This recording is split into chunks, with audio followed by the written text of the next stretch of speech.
if I was to punch you in the face and you started to cry or you started to go, that hurt, I wouldn't say to you, why did you do that? You know, it's your natural reaction. And our natural reaction to play music loud on stage is to let off to the music, you know. From the commercial heights of nu metal to more recently, hip-hop combining both emo and country, genre fusion has come a long way. But back in the 90s, dance and rock were separate entities. In the UK, the Stone Roses, Primal Scream, the Happy Mondays, and of course New Order had been tinkering with dance music within a rock format. But for the most part, dance was dance and rock was rock, and rarely did anyone listen to both. Then came The Prodigy. They cared not for genre divides. Starting off as a chart-bothering rave act in 1990, by their second album, Music for a Jilted Generation, they had moved beyond pure dance into something way more interesting. Their unique mix of electronica, hip-hop and rock led to their storming dance punk crossover, 1996's Firestarter. With it, they proved that song could still be danceable and metal heavy. Even today, it remains as one of the heaviest UK #1 singles of all time. This is New British Canon, and this is the story of Firestarter.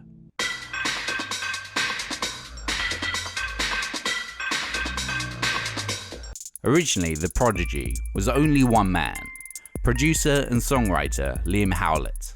He grew up in Braintree, Essex, with the Specials, Sex Pistols, and Grandmaster Flash as early musical touchstones. After flirtations with breakdancing with his crew, the Pure City Breakers, he transcended to the British rave scene. Founded on a love of new dance-focused electronic music, it, in a way, recalled the 60s psychedelic era, built on impromptu countryside gatherings, musical experimentation, and a newly introduced psychedelic drug called ecstasy.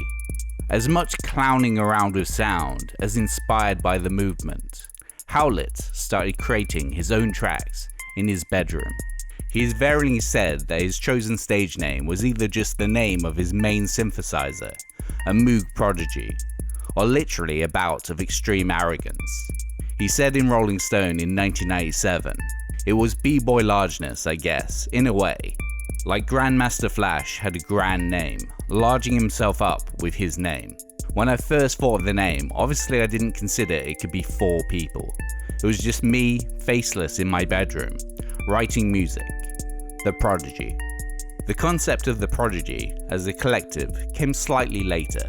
Sometime in 1989, fellow ravers Keith Flint and Leroy Thornhill heard a tape of Howlett's tracks, were suitably impressed, and offered their dancing services if he should ever want to play his music live. Soon, sound system mainstay Keith Palmer, aka Maxim Reality, was added to the lineup as an MC and hype man. After producing a 10-track demo, Howlett, and Howlett only, was signed to XL Records. The rest of the group were there solely for upping the energy for live performances. But that, in itself, was an oddity. No other act within the dance scene was performing live as a full band. Their first proper single was 1991's Charlie, a rave techno track that utilised vocal samples of a cartoon cat from a series of 1970s public safety announcements named Charlie Says. Charlie says, always tell your mummy before you go off somewhere. Charlie says, always tell your mummy before you go off somewhere. While it reached number 3 in the UK charts, the band got pigeonholed as novelty merchants. And in 1992, Mixmag even accused the track of killing rave. I stand by that record. It's a great fucking tune. Whether or not it was comical, who gives a shit? It was the imitators afterwards that were the problem. Charlie spawned its own short-lived rave movement dubbed Toy Town Techno, which produced such kids' TV-themed hardcore dance gems as A Trip to Trumpton, Pew, pew, Barney McGrew, Cuthbert, Dibble, Grub. Pew, pew, Barney McGrew, Cuthbert, Dibble, Grub. Sesame's Treat,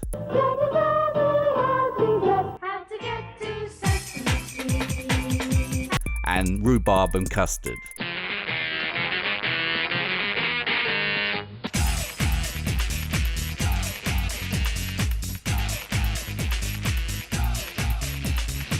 The difference between the Prodigy and these chances was that the Prodigy would soon progress into something much more substantial.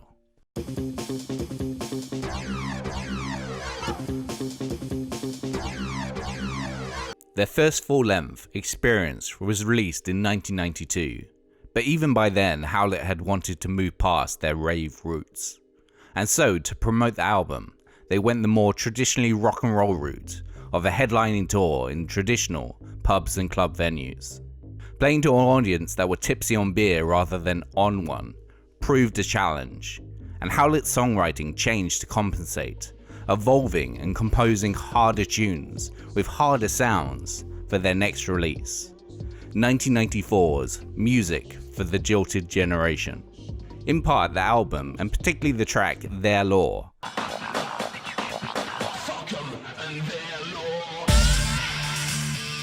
commented on the recent Criminal Justice and Public Order Act of 1994, which cracked down on illegal raves that were happening throughout the British countryside, a huge blow to the underground dance scene. That record was a reaction to everything that was going on around us, even the jungle scene.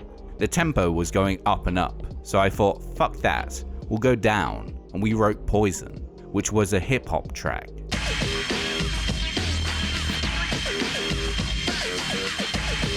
No Good was a reaction to the shit Eurodance thing that was going on.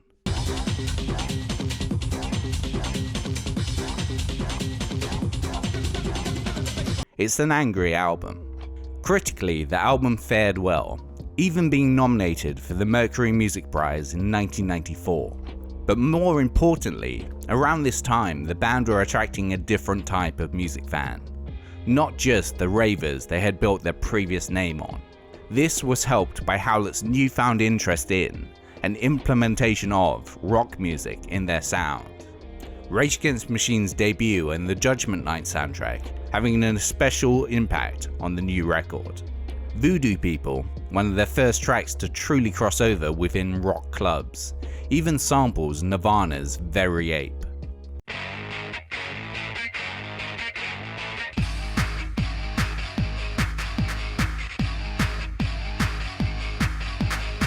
Playing with honest-to-goodness rock bands also helped their sound mutate.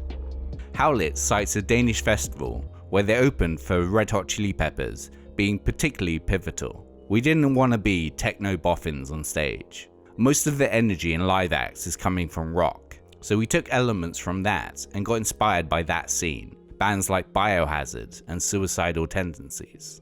And because of this, their in-your-face live show was beginning to turn heads within the rock press.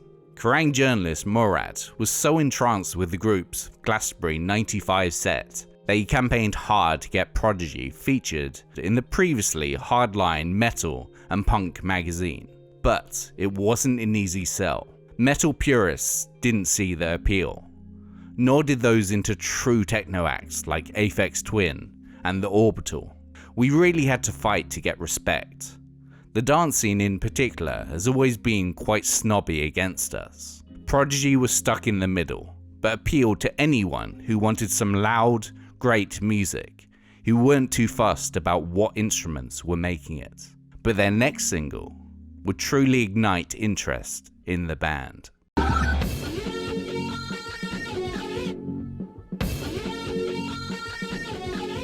Firestarter started off as an instrumental that Howlett created in the tail end of 1995, partly inspired by the loud, punkish guitars on the Foo Fighters track, Weenie Beanie.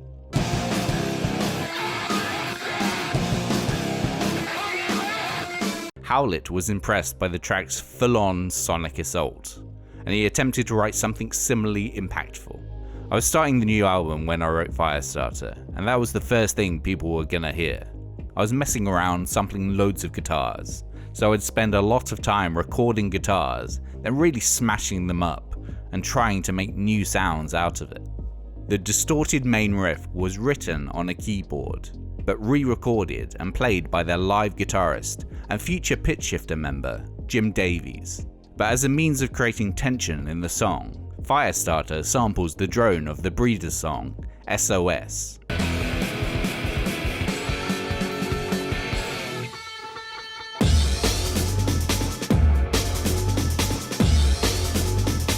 Also sampled is a Hey tripled up from Close to the Edit by The Art of Noise.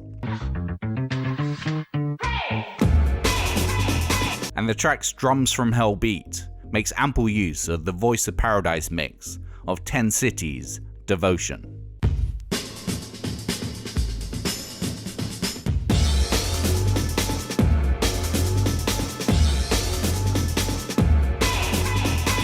But even after the track was completed in instrumental form, Howlett still felt that something was missing.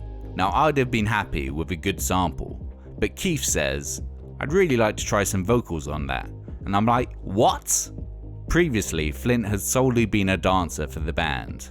Howlett's only experience of hearing Flint sing was to U2 songs as they drove home from shows. The snobbish rock press had written him and fellow dancer Thornhill off, comparing them to the Happy Mondays Bez as having no real musical input. But Flint saw it differently. You could pay me your 20 notes to see me sit behind a drum kit, and I could play along with no enthusiasm. People would still call me a musician, but instead, I'm out here, having it, screaming, "Come on you cunts, let's fucking go." What do you want? Entertainment, energy, some slamming sounds, something to look at, a lot going on, a real close vibe with the audience, or 3 musicians standing still? The song is not the ode to immolation that the title might suggest. It is Flint singing about his role in The Prodigy, to get the audience pumped. He is there to ignite the crowd, to put a fire under their collective asses. He is the adrenalizer, the caffeinator. He is the fire starter. But the song goes deeper than that. Given that the song is written by and about Flint himself, the song alludes to a self-critical personality. Rolling Stone writer Chris Heath quizzed him about the line, "On the bitch you hated, and on the self-inflicted, I'm detonator." I don't know if I want to say. I could explain it to you, but I wouldn't for the magazine. That is a very deep thing to me personally, and I can deliver that with far more power than the other lyrics.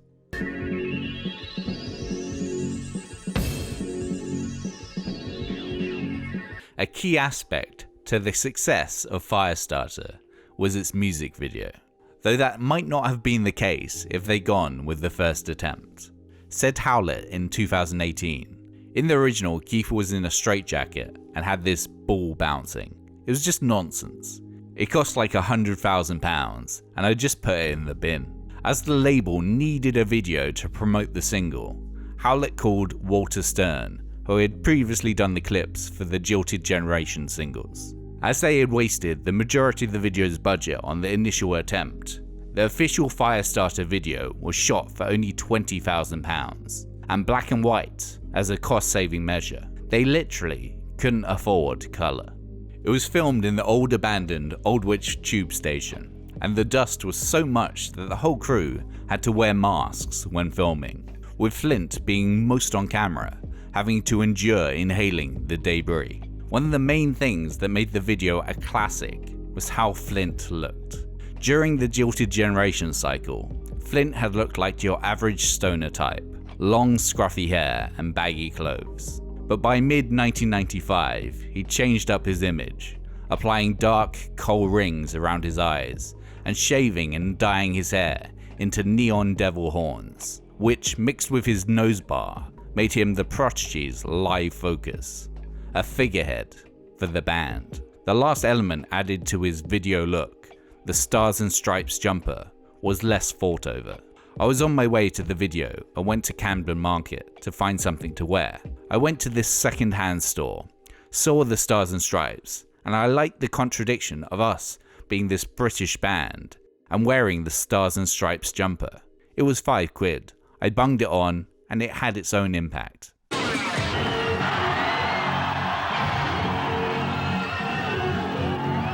Firestarter was released as a single in March 1996. Because of the song's base-level admission of arson, the song was banned on UK radio. Despite this, it went straight in at number 1 in the UK charts. Because The Prodigy were one of the few continuously chart-successful bands that refused to appear on Top of the Pops, the music video was played in their stead. This provoked more outcry. The image of Flint hollering in a disused train station, like a rave-era Johnny Rotten, proved to be too scary for 7 PM on a Thursday evening. More complaints, more controversy, and Firestarter remained at number 1 for another 2 weeks.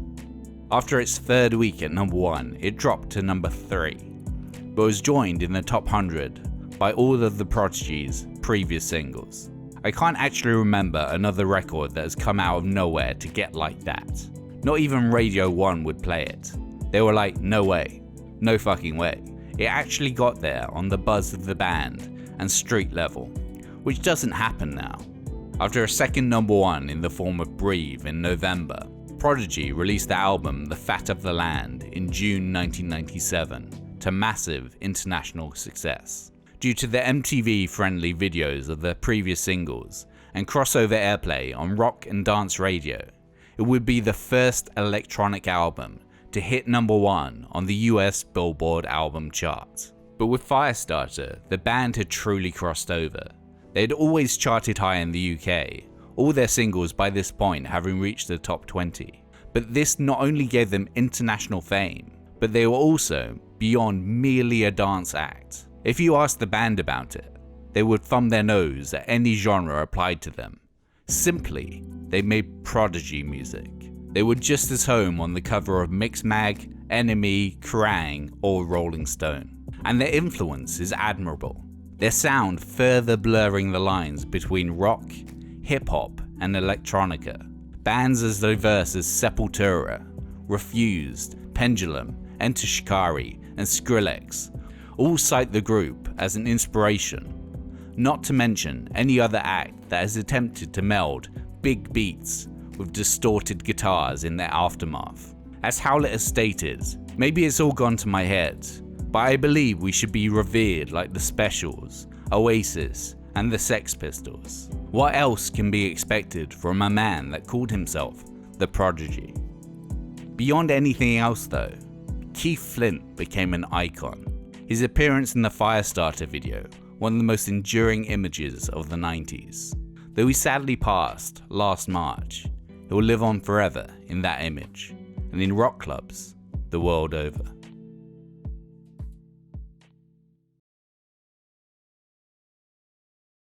Thank you for watching. If you liked the video, please like, comment, and maybe even subscribe. If you really like all my stuff I'm putting out, maybe look into becoming a patron. I'd like to give a very special thanks to my new top tier contributors: Abaya, Black Toad, Russell Bradmore, David Butterfield, Marissa Chapman, Maria, Daniel Tarasaz, and Mia Valentine. You're all awesome, it really does help. And yeah, I'll see you next time.